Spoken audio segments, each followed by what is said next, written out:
Napoleon Hill described autosuggestion as the tool that imprints your subconscious mind. Modern neuroscience proves that he was right. Every thought you repeat, especially the ones with emotion, they become a pattern in your brain. Your basal ganglia automate these patterns, and your default mode network keep them running in your background, of course. That's how your mind becomes your autopilot. But my question to you is this: who programmed it? Your brain runs on efficiency. Once it learns a pattern, it saves it, even if that pattern is fear, doubt, or procrastination. These habits live in the basal ganglia, a cluster of deep brain structures that sit beneath the cortex, right behind and below the temples. The basal ganglia connect your prefrontal cortex, the part that thinks and plans, with your limbic system, the part that feels and reacts. They include regions like the caudate nucleus, the globus pallidus, and the nucleus accumbens, all powered by, you guessed it, dopamine. Their job? To automate. The basal ganglia act as the brain's autopilot, storing the routines you repeat most often, whether they're thoughts, emotions, or actions. That's why change feels so hard. You're not fighting laziness, you're fighting your brain's efficiency loop. The subconscious mind isn't mysterious, it's mechanical. It repeats what it knows, not what you want. Napoleon Hill called this autosuggestion. Neuroscience calls it habit encoding. Every thought you rehearse with emotion is sent from the prefrontal cortex down to the basal ganglia until it becomes your identity, a belief on autopilot. Neuroplasticity means that your brain changes with repetition and emotion. Every time you pair a thought with a feeling, neurons fire together. And you know the saying, neurons that fire together wire together. That's how affirmations become automation. This is what Napoleon Hill called autosuggestion, embedding new ideas into the subconscious until they form new neural architecture. Repetition builds the circuit. Emotions fuel it. It fuels the current. Belief locks it in. When I first started using affirmations, I did what everyone does.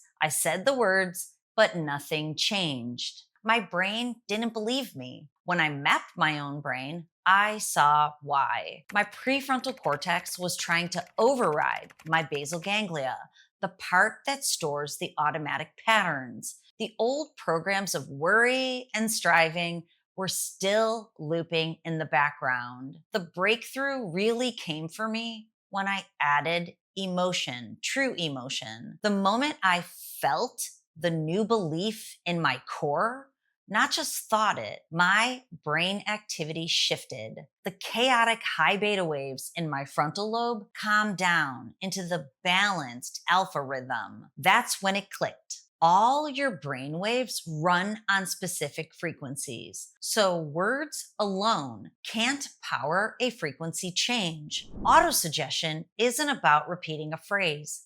It's about tuning your nervous system to a new vibration until your brain locks onto that signal. That's how you shift your subconscious from fear to flow, from resistance to resonance.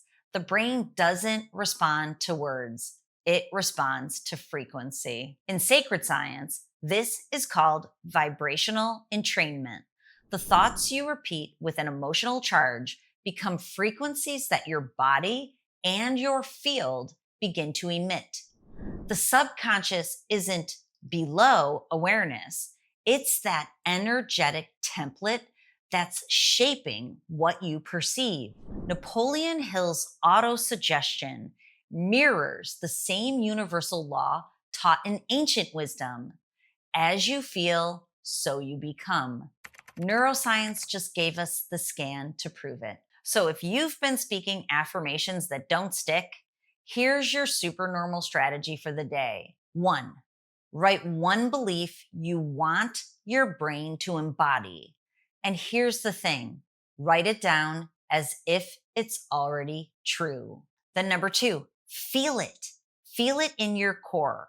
Visualize the emotion of living it. And then 3, repeat it rhythmically, daily, same time, same tone. That's how you shift your subconscious from fear to flow.